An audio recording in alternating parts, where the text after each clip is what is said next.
നമസ്കാരം. മലയാളി വാർത്തയിലേക്ക് സ്വാഗതം. അങ്ങനെ യുദ്ധക്കളത്തിലേക്ക് അമേരിക്കയുടെ മൂന്നാം പടക്കപ്പൽ കൂടി എത്തുന്നതോടെ ഏത് നിമിഷവും ഒരു കടൽ യുദ്ധം സംഭവിക്കാമെന്നുള്ള ആശങ്കയിലാണ് ലോകം മുഴുവൻ. ഇസ്രായേൽ ഇറാൻ സംഘർഷത്തിൽ 2 ആഴ്ചത്തെ താൽക്കാലിക വെടിനിർത്തൽ പ്രഖ്യാപിച്ചിരിക്കെ അണിയറയിൽ അമേരിക്ക നടത്തുന്നത് വമ്പൻ നീക്കങ്ങളാണ്. ഇപ്പോൾ വെടിനിർത്തലിന്റെ മറവിൽ ഇറാനെ പൂർണ്ണമായും വരിഞ്ഞു മുറുക്കാൻ തക്ക സൈനിക സന്നാഹമാണ് ഇപ്പോൾ അമേരിക്ക പശ്ചിമേഷ്യയിൽ ഒരുക്കിയിരിക്കുന്നത്. അമേരിക്കയുടെ ഏറ്റവും കരുത്തുറ്റ യുദ്ധക്കപ്പലുകളിൽ ഒന്നായ USS ജോർജ് W. ബുഷ് കൂടി മേഖലയിൽ എത്തിയതോടെ ഇറാൻ അക്ഷരാർത്ഥത്തിൽ US പടക്കപ്പലുകളുടെ നിരീക്ഷണ വലയത്തിലായി.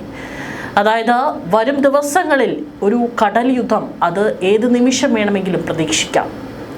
ഇറാനുമായുള്ള വെടിനിർത്തൽ കരാർ ദുർബലമായി തുടരുന്ന പശ്ചാത്തലത്തിൽ മിഡിൽ ഈസ്റ്റ് മേഖലയിലേക്ക് തങ്ങളുടെ മൂന്നാമത്തെ വിമാനവാഹിനി കപ്പൽ കൂടി എത്തിയതായി US സൈന്യം തന്നെയാണ് ഔദ്യോഗികമായി അറിയിച്ചിരിക്കുന്നത്. നിലവിൽ പശ്ചിമേഷ്യൻ കടൽ തീരങ്ങളിൽ അമേരിക്ക വിന്യസിച്ചിരിക്കുന്നത് 1 അല്ല 2 അല്ല 3 കൂറ്റൻ വിമാനവാഹിനി കപ്പലുകളെയാണ്. ഇതോടെ ഈ മേഖലയിൽ നിലയുറപ്പിച്ചിരിക്കുന്ന കൂറ്റൻ അമേരിക്കൻ യുദ്ധക്കപ്പലുകളുടെ എണ്ണം 3ആയി മാറിയിരിക്കുകയാണ്. ഏപ്രിൽ 23-ന് വിമാനവാഹിനി കപ്പൽ ഇന്ത്യൻ മഹാസമുദ്രത്തിലെ US സെൻട്രൽ കമാൻഡിന്റെ പരിധിയിൽ എത്തിയതായും സൈന്യം സ്ഥിരീകരിച്ചിരുന്നു. USS Gerald R. ഫോർഡ് ചെങ്കടലിലും USS എബ്രഹാം ലിങ്കൺ മേഖലയിലെ മറ്റു ഭാഗങ്ങളിലുമായി നിലവിൽ പട്രോളിംഗ് നടത്തുന്നുണ്ട്. നിലവിൽ മേഖലയിലെ സുരക്ഷാ സാഹചര്യം വിലയിരുത്തിയാണ് അമേരിക്കൻ പ്രതിരോധ വകുപ്പ് ഇത്തരമൊരു സുപ്രധാന നീക്കം ഇപ്പോൾ നടത്തിയിരിക്കുന്നത്. ഇതോടെ മേഖലയിലെ US സൈനിക സാന്നിധ്യം മുൻപത്തേക്കാൾ ശക്തമായിരിക്കുകയാണ്. US സെൻട്രൽ കമാൻഡ് തങ്ങളുടെ ഔദ്യോഗിക X അക്കൗണ്ടിലൂടെയാണ് ഈ വിവരം പങ്കുവച്ചത്. USS George W. Bush Indian മഹാസമുദ്രത്തിലൂടെ സഞ്ചരിക്കുന്ന ചിത്രവും പുറത്തുവിട്ടിട്ടുണ്ട്. സെൻട്രൽ കമാൻഡിന്റെ ഉത്തരവാദിത്ത പരിധിയിൽ വരുന്ന പ്രദേശത്താണ് നിലവിൽ ഈ കപ്പൽ നിലയുറപ്പിച്ചിട്ടുള്ളതെന്നാണ് US സൈന്യം വ്യക്തമാക്കിയിരിക്കുന്നത്. US നേവൽ ഇൻസ്റ്റിറ്റ്യൂട്ടിന്റെ റിപ്പോർട്ടുകൾ പ്രകാരം മറ്റ് 2 വിമാനവാഹിനി കപ്പലുകളായ USS ജെറാൾഡ് R. ഫോർഡും USS എബ്രഹാം ലിങ്കണും നേരത്തെ തന്നെ മേഖലയിൽ വിന്യസിക്കപ്പെട്ടിട്ടുണ്ട്. അവിടെ കാര്യങ്ങളൊക്കെ തന്നെ വിലയിരുത്തിക്കൊണ്ടിരിക്കുകയാണ്. ഏത് നിമിഷം വേണമെങ്കിലും പൊട്ടിപ്പുറപ്പെടാവുന്ന ഒരു യുദ്ധത്തിന് എല്ലാ തയ്യാറെടുപ്പുകളും നടത്തിക്കൊണ്ടാണ് അമേരിക്ക ഇപ്പോൾ ഈ ഒരു നീക്കം കൂടി നടത്തിയിരിക്കുന്നത്. പശ്ചിമേഷ്യയിൽ വർദ്ധിച്ചു വരുന്ന സംഘർഷ സാധ്യതകൾ കണക്കിലെടുത്താണ് ഒരേ സമയം 3 വിമാനവാഹിനി കപ്പലുകളെ അമേരിക്ക വിന്യസിച്ചിരിക്കുന്നത്. ഫെബ്രുവരി അവസാനം ഇറാനെതിരെ ആരംഭിച്ച US ഇസ്രായേൽ വ്യോമാക്രമണങ്ങൾക്ക് 2 ആഴ്ചത്തെ താൽക്കാലിക വെടിനിർത്തൽ പ്രഖ്യാപിച്ചിരിക്കുന്ന സാഹചര്യത്തിലാണ് മൂന്നാമത്തെ വിമാനവാഹിനി കപ്പലിന്റെ ഈ വിന്യാസം എന്നതും ശ്രദ്ധേയമാണ്.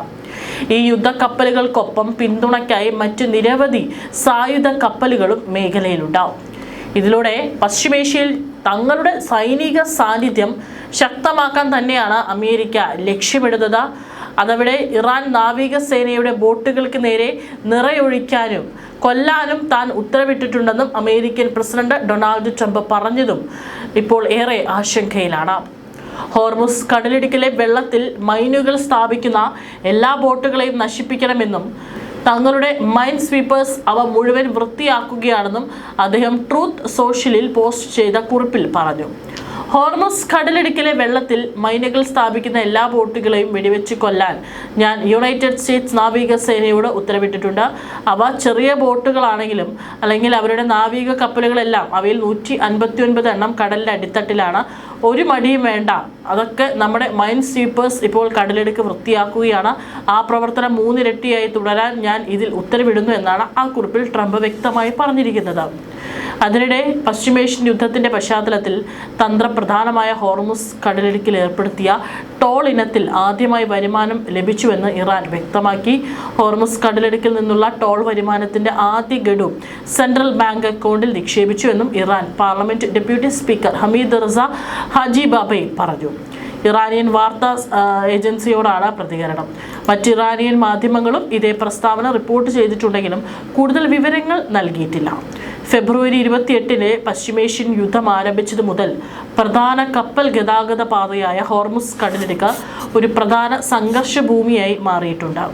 ലോകത്തിലെ എണ്ണ വാതക പ്രവാഹത്തിന്റെ 1/5 മറ്റ് ചരക്കുകളും കടന്നുപോയിരുന്ന ഈ കടലിടുക്കിലൂടെ ഇപ്പോൾ വിരലിലെണ്ണാവുന്ന കപ്പലുകളെ കടത്തിവിടുന്നുള്ളൂ. യുദ്ധത്തിന് ശേഷം ഹോർമുസ് കടലിടുക്കിലൂടെയുള്ള കപ്പൽ ഗതാഗതത്തിൽ ടോൾ ഏർപ്പെടുത്താൻ ഇറാനിയൻ പാർലമെന്റ് ബിൽ പാസാക്കിയിരുന്നു. ഇനി യുദ്ധത്തിന് മുമ്പത്തെ നിലയിലേക്ക് ഹോർമുസ് കടലിടുക്ക് മടങ്ങി വരില്ലെന്നും ഇറാൻ ഉദ്യോഗസ്ഥർ മുന്നറിയിപ്പ് നൽകിയിട്ടുണ്ട്.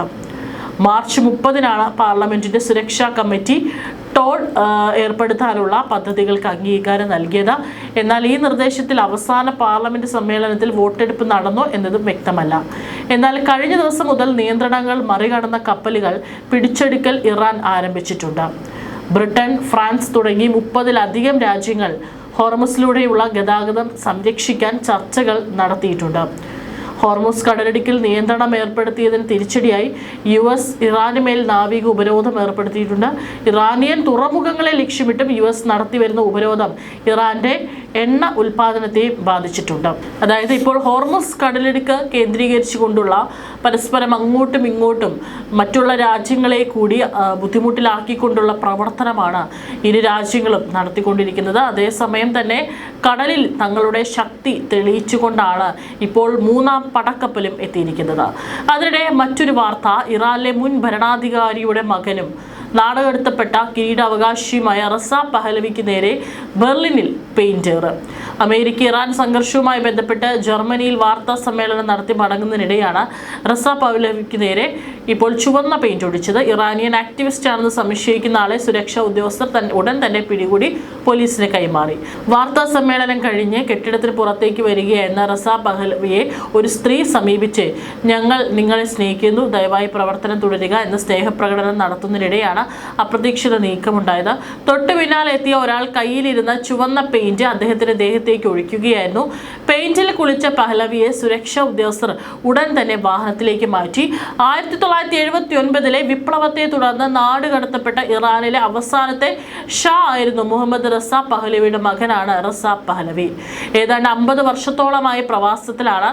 ഇറാനിൽ നിലവിലുള്ള ഭരണകൂടം വീണാൽ അധികാരത്തിലേക്ക് തിരിച്ചു വരാൻ ശ്രമത്തിലായിരുന്നു. അതേസമയം അമേരിക്കയും ഇറാനും തമ്മിലുള്ള വെടിനിർത്തൽ കരാറിനെയും വാർത്താ സമ്മേളനത്തിൽ പഹലവി രൂക്ഷമായി വിമർശിച്ചിരുന്നു. ഇറാന്റെ സ്വഭാവം പെട്ടെന്ന് മാറുമെന്ന് കരുതുന്നത് വിഡ്ഢിത്തമാണെന്നും നയതന്ത്രത്തിന് നൽകിയ അവസരങ്ങൾ മതിയെന്നും അദ്ദേഹം പറഞ്ഞു.